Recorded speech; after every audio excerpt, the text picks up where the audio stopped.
नमस्कार, मैं मीरा देवी एक बार फिर से हाजिर हूँ आपके साथ एक और मुद्दे पर राजनीतिक चर्चा को लेकर। तो चलिए बिना देर किए हुए बढ़ते हैं मुद्दे की तरफ।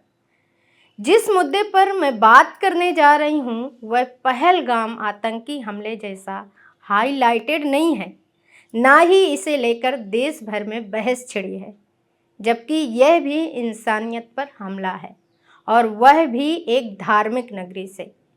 चित्रकूट के जगत गुरु रामभद्राचार्य दिव्यांग विश्वविद्यालय में दिव्यांग छात्रों पर लाठीचार्ज हुआ, लेकिन लोकल मीडिया के कुछ चैनलों को छोड़कर बाकी सब खामोश रहे। ये वही यूनिवर्सिटी है जिसे खुद रामभद्राचार्य ने स्थापित किया था और जिसे कुछ साल पहले राज्य स्तर का दर्जा भी मिला था। ये सिर्फ लाठी नहीं चली, ये चलाया गया डर।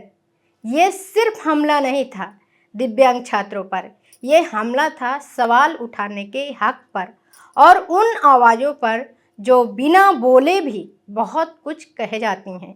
आज राजनीति रसराय में मुद्दा है दिव्यांग की पीठ पर डंडे और सत्ता के चेहरे पर चुप्पी का। 25 अप्रैल 2025 दिन शुक्रवार और जगह है चित्रकूट जिले का रामभद्राचार्य दिव्यांग विश्वविद्यालय। ये उत्तर प्रदेश का वही जिला है जो धर्म और राजनीति की धरती कहलाता है, लेकिन उस दिन वहां छात्रों को किताबों की जगह लाठियां तोड़ी गईं। छात्र जब अपनी तकलीफें लेकर खड़े हुए कि भैया पढ़ाई की दशा सुधारो, हॉस्टल की बदहाली दूर करो, रिजल्ट में इतनी गड़बड़ी क्यों हो रही है, तो जवाब में प्रशासन ने छात्रों के देह पर लाठियां और डंडे बरसा दिए। जो छात्र ना देख सकते थे, ना सुन सकते थे, ना दौड़ सकते थे, उनके खिलाफ यह कौन सा अनुशासन था? यह तो सीधे तौर पर मासूमियत और इंसानियत की हत्या करने जैसा है।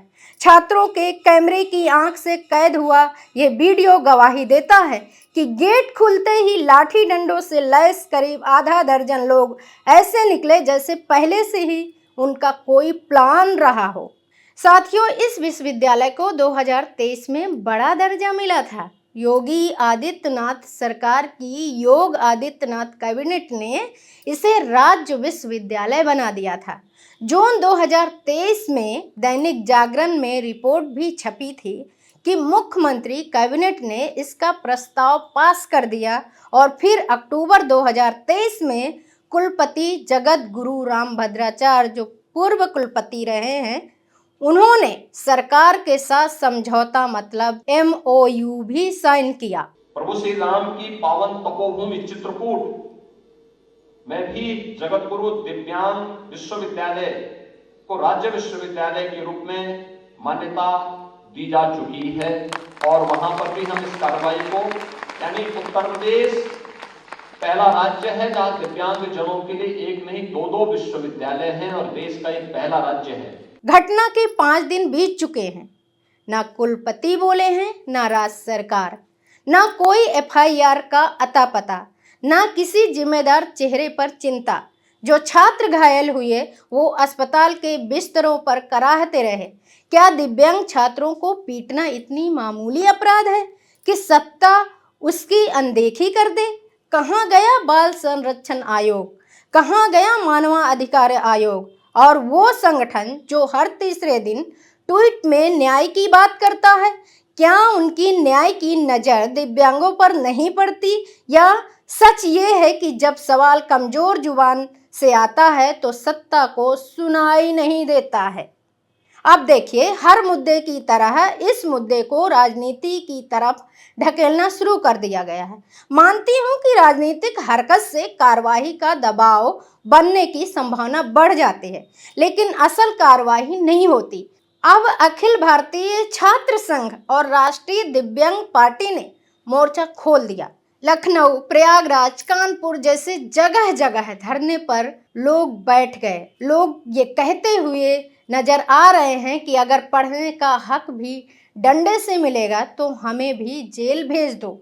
दूसरी तरफ इस तरह की घटना से आहत छात्र मांग कर रहे हैं कि दोषियों पर कड़ी कार्रवाई हो, घायल छात्रों का मुफ्त इलाज हो और मुआवजा दिया जाए और सबसे बड़ी बात कि दिव्यांगों को विश्वविद्यालय में डर से आज़ादी मिले।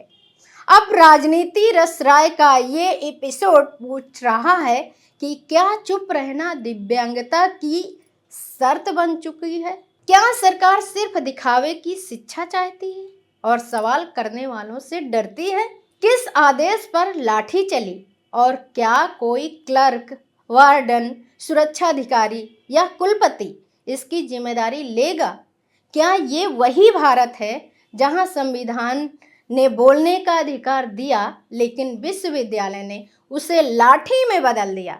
सत्ता को याद रखना होगा कि जब जो नहीं बोल सकते वो बोलने पर मजबूर हो जाएं, तब उनकी आवाज़ सत्ता के पर्दों को भी चीर देती है। खबर लहरिया, आपकी खबर, आपकी भाषा।